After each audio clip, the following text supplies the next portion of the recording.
आज अखिलेश यादव की एक अजब गजब तस्वीर देखने को मिली। आज लखनऊ में JPNIC जो अखिलेश यादव की सरकार में अखिलेश यादव ने बनाई थी, उनका एक ड्रीम प्रोजेक्ट था, वहां पर पहुंचे। यहां पर एक अजब नजारा देखने को मिला। आपको बता दें कि JPNIC में पहुंचकर लोक नायक जयप्रकाश नारायण जी की प्रतिमा पर माल्यार्पण किया, फूल अर्पित किए और उनको श्रद्धांजलि अर्पित की।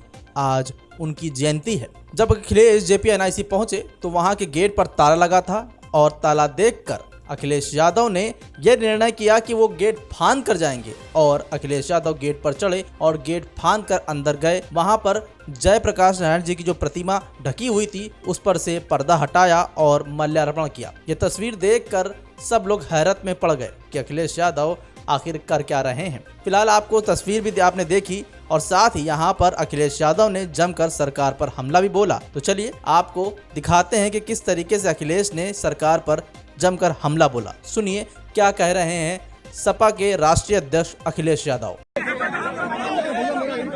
सर आज JPNIC बिल्डिंग में आज हम जैसे पहले कार्यक्रम समाजवादी लोग करते रहे हैं, उसी तरीके से आज जयप्रकाश जी को संपूर्ण क्रांति के नायक के जन नायक नेता के लिए हर वर्ष हम लोग आज की तारीख में आते थे। और ये कोई पहली बार नहीं है कि इस JP समाजवाद म्यूजियम में हम लोग माल्यार्पण करने पहली बार आ रहे हों। लेकिन पता नहीं सरकार टीन की शेड लगा करके, टीनें लगा करके, दरवाजा बंद कर करके, ताला लगा करके पता नहीं क्या बताना चाहती थी। ये वही JP हैं जिन्होंने संपूर्ण क्रांति का नारा दिया था और वो इसलिए दिया था कि उन परिस्थितियों में उस समय पर चरम सीमा पर महंगाई थी, चरम सीमा पर बेरोजगारी थी, चरम सीमा पर भ्रष्टाचार था और न जाने कितना उनके साथ देश के समाजवादी नेताओं को जेल जाना पड़ा, इमरजेंसी लगी। और जिस समय वो PGI अस्पताल में थे उस समय जो उन्होंने जेल डायरी लिखी, उसमें लिखा कि मैं कैसे सोच सकता हूं एक लोकतांत्रिक देश में इमरजेंसी लग जाएगी। उसमें न जाने कितने लोगों को जेल भेजा गया, कई लोग कई वर्षों रहे और उस पीड़ा को, उस तकलीफ और परेशानी को जीवन भर नहीं भूल पाए। लेकिन जो नारा दिया था संपूर्ण क्रांति का, जो जगाने का काम किया था, उसने परिवर्तन लाने का काम हुआ और किया जनता ने।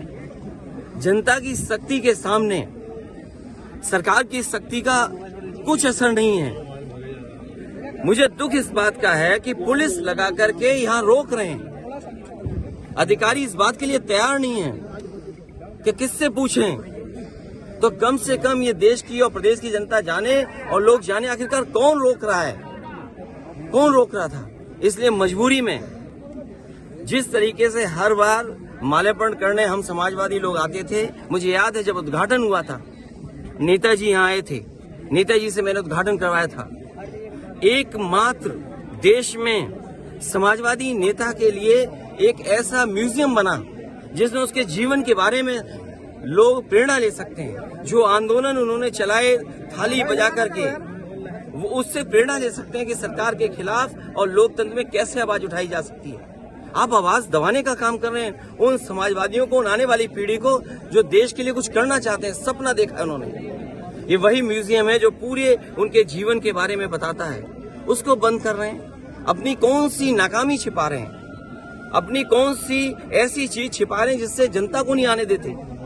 न केवल ये म्यूजियम जो पीछे बड़ी इमारत है, बड़ी बिल्डिंग है, जो कभी नेताजी ने, जॉर्ज फर्नांडिस ने और उस समय के समाजवादी लोगों ने इसका शिलान्यास किया था। एक सरकार आई जिसने काम नहीं होने दिया, उसके बाद समाजवादी सरकार ने, पिछली सरकार ने इसको शुरू किया और न केवल भारत में बल्कि अगर ये बिल्डिंग बनकर के तैयार हो जाती तो दुनिया में एक पहचान बनती बिल्डिंग की कि हाँ, JP के नाम पर जिसने इतने बड़े देश के लोकतंत्र को बचाने का काम किया, लोगों को जागरूक किया और एक आवाज दी उन्होंने। और मुझे लगता है कि देश की जनता को एक बार फिर इस सरकार की ताकत के खिलाफ लड़ना होगा और बिना जनता की शक्ति के लोकतंत्र, समाजवाद और सेकुलरिज्म बचने वाला नहीं। जो आवाज उन्होंने दी थी संपूर्ण क्रांति की, मुझे उम्मीद है कि सभी समाजवादी लोग मिलकर के आने वाले समय में लोकतंत्र बचाएंगे, समाजवाद बचाएंगे, संविधान बचाएंगे और उस संविधान को बचाएंगे जो बाबा साहब भीमराव अम्बेडकर जी ने हम सबको दिया है। और जिस समय बाबा साहब भीमराव अम्बेडकर जी का दिया हुआ संविधान इन्होंने बदल दिया, उसी दिन समझ लें हमारी आजादी भी ये लोग छीन लेंगे।